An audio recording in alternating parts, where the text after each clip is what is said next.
suis naturothérapeute, hygiéniste. Je travaille dans ce domaine-là depuis 36 ans. Donc, notre approche, elle s'articule sur l'alimentation d'abord, apprendre aux gens à bien manger, à manger sainement. Deuxièmement, à utiliser les plantes utiles, donc qui peuvent permettre d'aider une personne dans une situation précise. Ensuite, leurs essences, utiliser l'argile en interne comme en externe, utiliser les techniques manuelles et puis développer la pensée positive. Voilà un peu les grandes lignes que nous développons en naturothérapie. Si cela est respecté, je peux vous assurer que les gens vont commencer à bien se porter.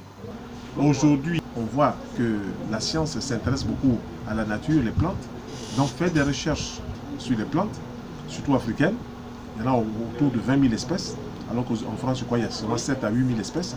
Donc, les gens viennent chercher en Afrique, viennent chercher en Amérique latine des plantes pour fabriquer le médicament, les principes actifs. Si moi j'ai fait ce choix, c'est d'abord parce que c'est une médecine qui semble bien respecter toute la physiologie de l'organisme, comment le corps fonctionne là. Cette médecine respecte cela. Chaque organisme dispose donc d'un potentiel vital. Et ce potentiel vital s'appelle la force médicatrice naturelle. Si nous violons, si nous transgressons les lois naturelles, cet organisme-là, avec sa force vitale, son potentiel vital va réagir pour dire ça, ce n'est pas bon. C'est pour cela que nous disons la maladie, c'est le mal qui a dit. Pourquoi? Pourquoi le mal a dit? Oui, on a violé une loi, on a transgressé une loi, la nature nous sanctionne. Mais la nature ne nous sanctionne pas pour nous faire mal, elle nous sanctionne parce que tout simplement, chaque règle doit être observée dans sa totalité. Ce qui nous différencie de la médecine des traditions de nos parents, c'est que nous introduisons dans un contexte global l'alimentation, les plantes, les essences de plantes, les techniques manuelles, l'argile, la relaxation, voilà, donc les couleurs, la musique. Donc notre approche est un peu plus globale.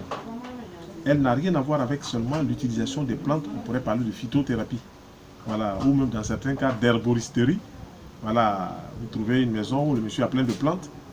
Bon, il connaît quelquefois le langage ethnique, la plante, comment elle s'appelle dans tel dialecte, et ça soigne telle maladie, mais il n'y a pas eu d'études assez poussées pour dire que oui, cette plante effectivement contient tel ou tel principe actif. On sait que le quinqueliba, c'est bon pour le palu. On sait que le séné, c'est bon pour le transit intestinal. Donc, on a des plantes qu'on rencontre comme ça sur le terrain. Voilà, on sait par exemple que les feuilles d'oseille, qu'on appelle le bissap, on sait que c'est anti-anémique. Oui, la science a montré que les feuilles d'oseille, là, qu'on prend pour faire le bissap, sont bourrées de fer. Et donc, quelqu'un qui est anémique, qui va boire un verre ou 2 verres par jour, va améliorer son état au niveau du sang.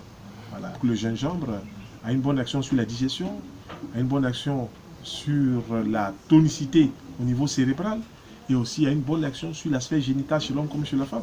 Parce qu'il y a des principes actifs qui agissent bien pour réguler le fonctionnement du sexe chez l'homme et chez la femme. Donc, tant mieux, on peut les utiliser. Voilà, c'est une médecine qui nous amène à utiliser ce que nous avons autour de nous. Voilà, ce que nous avons autour de nous. Mais je tiens à signaler que la médecine naturelle que je pratique ne fait pas d'urgence. Voilà. Quelqu'un vient de se fracturer le bras, il doit aller dans les hôpitaux, dans les cliniques spécialisées pour soigner son bras. Quelqu'un vient de se faire fracturer le membre inférieur, il a fait un accident, c'est la médecine des hôpitaux, la médecine urgentiste qui va d'abord s'occuper de cela. Et après, si nous avons écho de ce qu'une personne a eu tel ou tel problème au niveau d'une fracture, nous pouvons lui conseiller une certaine alimentation pour consolider les os, pour renforcer les os. Si on soigne le diabète, il faut qu'on soigne tout le corps. Pas seulement le diabète ou le pancréas qui souffre parce qu'il n'arrive plus à contrôler le taux de sucre dans le sang.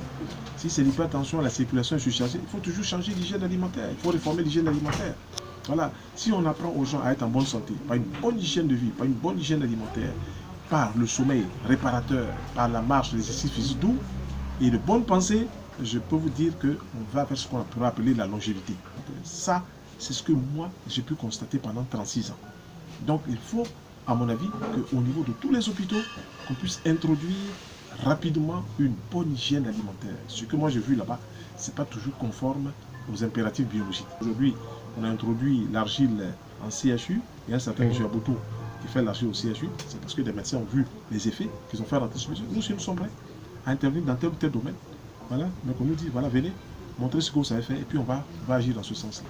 Si une personne vient, qu'on lui conseille quelque chose qui lui permet de se libérer déjà de son stress, c'est aussi la santé. Ce que nous savons, chaque organe dans le corps reçoit une nutrition à partir de ce qu'il veut.